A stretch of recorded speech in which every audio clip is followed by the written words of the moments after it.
నమస్తే. Welcome to RN TV. అంగరంగ వైభవంగా భద్రకాళి అమ్మవారి ఆలయంలో అయితే ధ్వజస్తంభం యొక్క పునఃప్రతిష్ఠ అయితే జరగబోతుంది ఈ నెల 17వ తారీఖు. ఈ రోజు అంటే 15వ తారీఖు నుంచి 16, 17 3 రోజులు కూడా అంగరంగ వైభవంగా అయితే ఇది చేయనున్నారు. ఇక్కడ ప్రస్తుతం మనం అమ్మవారి గర్భగుడిలో ఉన్నాం. ఈరోజు చూడొచ్చు అమ్మవారి అలంకరణ కానివ్వండి, ఇక్కడ మామిడి తోరణాలతో మొత్తం కూడా అంతా అలంకరించడం జరిగింది. ఈ రోజు మనకి పూజలు స్టార్ట్ అవుతాయి. దీని తర్వాత నుంచి రేపు ఎల్లుండి వరకు కూడా ఎల్లుండి మనకి ప్రతిష్ట అనేది ఇక్కడ ఉంటుంది. అది కూడా పునఃప్రతిష్ఠ అనమాట. ఈ ధ్వజస్తంభాన్ని అయితే భద్రాచలం నుంచి అడవుల్లో నుంచి తీసుకొచ్చి చాలా ప్రత్యేకంగా ఇక్కడ ఊరేగిస్తూ తీసుకొచ్చి ఇక్కడ చేయడం అయితే జరిగింది. మనం చూసుకోవచ్చు ప్రత్యేకంగా అమ్మవారికి పూజలు నిర్వహించడం జరుగుతుంది. పెద్ద ఎత్తున అయితే అందరు ఇక్కడికి వచ్చి ఇక్కడ ధ్వజస్తంభం ఏదైతే పునఃప్రతిష్ఠ ఉందో దాంట్లో పాల్గొనాలంటూ కూడా ఇక్కడ ఉన్నటువంటి ఆలయ ఈవోలు కానివ్వండి, లేకపోతే ఇక్కడ ఉన్నటువంటి అర్చకులు కానివ్వండి అందరూ చెప్పడం జరుగుతుంది. మనం చూసుకున్నట్టయితే అమ్మవారిని ఒకసారి మనం చూడొచ్చు, చాలా చక్కగా అలంకరించారు. అలానే మనకి ఏదైనా సరే మన పండగలు ముందు ఏదున్నా సరే మామిడాకు తోరణం అనేది మనము ఇంటి గడపలకు కానివ్వండి, బయట మనం వచ్చే ఎంట్రన్స్ దగ్గర కూడా కడుతూ ఉంటాము. అలానే ఈరోజు ఇక్కడ వీళ్ళు మామిడి తోరణాలతో ఇక్కడ చేయడం జరిగింది. అలానే ఇక్కడ మనం చూసుకున్నట్టయితే భక్తులు కూడా పెద్ద ఎత్తున వస్తున్నారు. ఇక్కడ ఉన్నటువంటి ప్రధాన అర్చకుల్ని భద్రకాళి అమ్మవారి యొక్క ధ్వజస్తంభ పునఃప్రతిష్టకి ఎలా ఉండబోతుంది, ఎలాంటి ఏర్పాట్లు చేశారో, అసలు ఎందుకు మళ్ళీ పునఃప్రతిష్ఠ చేస్తున్నారు, ఇలాంటి మరిన్ని వివరాలని ఇక్కడ ప్రధాన అర్చకులను అడిగి తెలుసుకునే ప్రయత్నం చేద్దాం.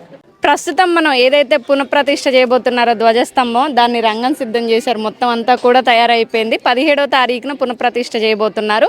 దానికి సంబంధించి పూర్తి వివరాలు మనకు తెలియజేయడానికి భద్రకాళి ఆలయం ప్రధాన అర్చకులు ఇక్కడ నాగరాజయ్య గారు ఉన్నారు. నమస్తే అయ్య గారు. భద్రకాళి శరణం మమ.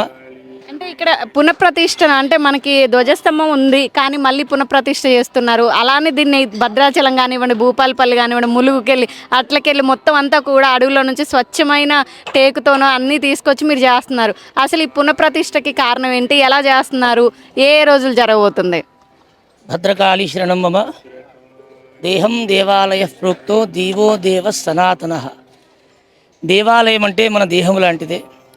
ఇందులో ఉన్నటువంటి యొక్క ప్రతీది కూడా శరీరంతో పోలుస్తారు. మహాన్యాసంలో కూడా అలాగే తెలుపబడింది. అయితే దేవాలయములో శిఖరము, ధ్వజస్తంభము ఇవన్నీ కూడా బహిర్భూతములైనవి, మనకు బయటికి కనిపిస్తాయి. ఆలయంలో అమ్మవారి లోపల ముఖాలయంలో ఘంటా మిగతాయన్నీ కూడా దేవాలయంలో ఉంటాయి. అమ్మవారి దేవాలయం అంటే ఒక ఒడి లాంటిది. అమ్మవారు ధ్వజస్తంభము అమ్మవారు పాదాల లాంటి. అమ్మవారు చూపు మొత్తం కూడా ధ్వజస్తంభం దగ్గరే ఉంటుంది. అక్కడే పరమశివుడు అభిముఖంగా ఉంటారు అని చెప్తారు. కాబట్టి ధ్వజస్తంభము మార్చడం కారణము ఇది 35-40 సంవత్సరాల క్రితం ఏర్పాటు చేసినది. ధ్వజస్తంభం అంటే మీరు చూస్తున్నారు కర్రతో ఎక్కువ నిర్మాణం చేస్తారు. ఇంత పెద్ద ఒక్కటే కర్ర, దీన్ని నారవేప అంటారు. ఇది అడవిలలో మనకు లభిస్తుంది. భద్రాచలం అడవులలో ఇప్పటికీ ఇంకా ఫారెస్టు గవర్నమెంట్ ఆధీనంలో ఇంకా చాలా ఉన్నాయి. అదేవిధంగా మనకు అనుకూలమైనటువంటిది మనకు దేవాలయానికి గోపురానికి సంబంధంగా అంటే 56 ఫీట్ల పైన ఉన్నది. ఇంత పొడుగుది. దీన్ని ప్రత్యేకంగా చూసి బాగా పాతపడిన తర్వాత దీనికి విశిష్ట పూజలు చేసి అక్కడ నుంచి తెంపి ఇక్కడ ఇది కూడా ఎండిపోయిన తర్వాతనే తీసుకొస్తారు. మన పూర్వముది ఇదివరకుది 40 సంవత్సరాల క్రితంది కాబట్టి అది జీర్ణమైపోతున్నది. అది పూర్తిగా భిన్నం కాకముందుకే ఇంకొక దాన్ని ఏర్పాటు చేయాలి. అలాగే ఆలయం కూడా చాలా భక్తులతో కిటకిటలాడుతున్నది. ఆలయంలో అభివృద్ధిలో భాగంగా మాడవీధులు కూడా ఏర్పడుతున్నవి. కాబట్టి ఈ ఆలయం ఇంకా పెంచాల్సి ఉంటుంది. కాబట్టి ఇప్పుడు అమ్మవారికి ముఖమండపంగా ఈ ఇంకా ముందు భాగానికి ధ్వజస్తంభం వస్తున్నది. ధ్వజస్తంభ ప్రతిష్ట మనకు ఈరోజు ప్రారంభమవుతున్నది. సో ఈనాడు 16, 17, 15, 16, 17 ఈ 3 రోజులు వైభవంగా జరుగుతుంది. ధ్వజస్తంభం ప్రతిష్ట, గోపురం ప్రతిష్ట అంటే దేవుడి ప్రతిష్టతో సమానంగా జరుగుతాయి.